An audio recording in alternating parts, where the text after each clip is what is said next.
Mesdames, Messieurs, fidèles internautes de Mindset, bonjour, très heureuse encore de vous retrouver pour ce top actu de la semaine. Alors commençons déjà à Tambacounda où la foudre a emporté 2 frères et un autre grièvement blessé lors des fortes pluies qui ont frappé la commune de Koulor dans la région de Tambacounda dans la nuit du 13 au 14 juin, a déclaré le maire Djouga Diop à l'APS, nous apprend CNews. La pluie a commencé entre 22h et 23h avec des précipitations intenses. 2 frères du même père et de la même mère, âgés respectivement de 20 et 18 ans, ont été touchés par la foudre et ont malheureusement perdu la vie, a expliqué le maire de la commune de Koulor.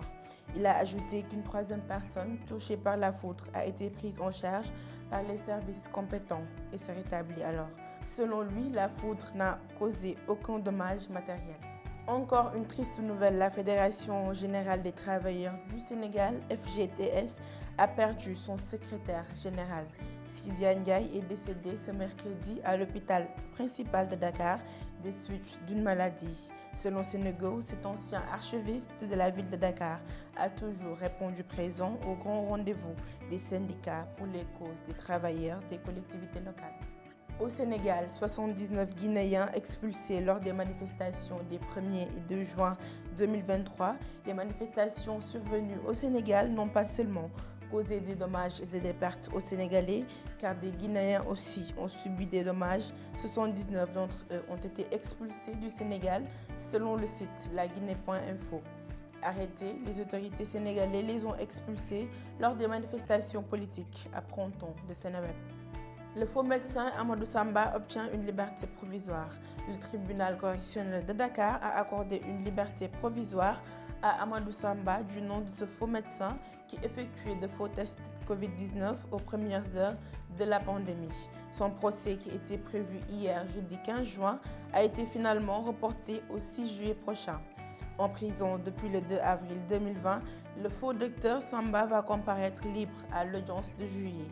Pour rappel, il est poursuivi d'après Presse Afrique par exercice illégal de la profession de médecin, usurpation de titres, escroquerie portant sur les deniers publics, mise en danger de la vie d'autrui, faux et usage de faux en écriture privée, contrefaçon de sceau d'une autorité, délivrance indue d'un document administratif, usage du dit document et usage des sceaux contrefaits.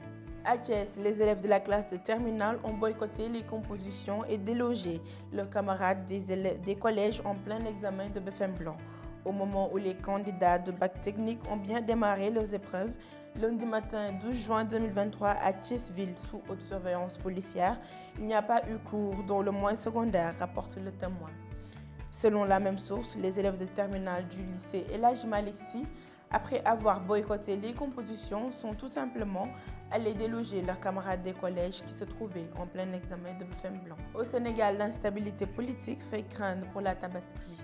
Le Premier ministre du Sénégal, Amadou Ba, reconnaît un déficit de moutons. C'est sans doute la célébration la plus attendue au Sénégal. L'Eid el-Kabir, communément appelé Tabaski, est prévue pour la fin du mois de juin. L'effervescence précédente, cette fête est moins ressentie cette année, en grande partie à cause des récents événements qui secouent le pays. Au cœur de toutes les attentions pour cette fête, le mouton suscite plusieurs inquiétudes quant à sa disponibilité en quantité suffisante pour les Sénégalais.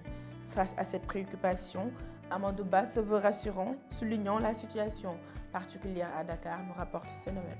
Abordons l'actualité internationale à présent. Au Cameroun, l'éternel rival de Paul Biya, John Frondi, est décédé. Le fondateur et dirigeant historique du social-démocratique Front, SDF, est décédé à Yaoundé.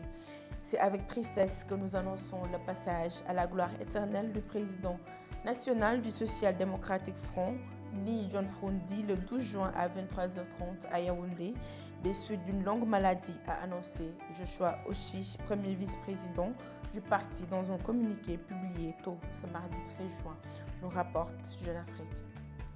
Mission de paix africaine, une délégation réduite à 4 chefs d'État doit se rendre à Kiev ce vendredi 6 juin 2023.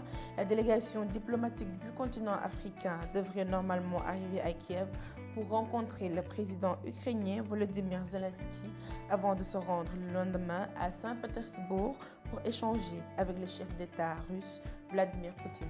Mesdames, Messieurs, c'est ce qui met fin à ce round-up de l'actualité. Merci de l'avoir suivi et excellent week-end à tous.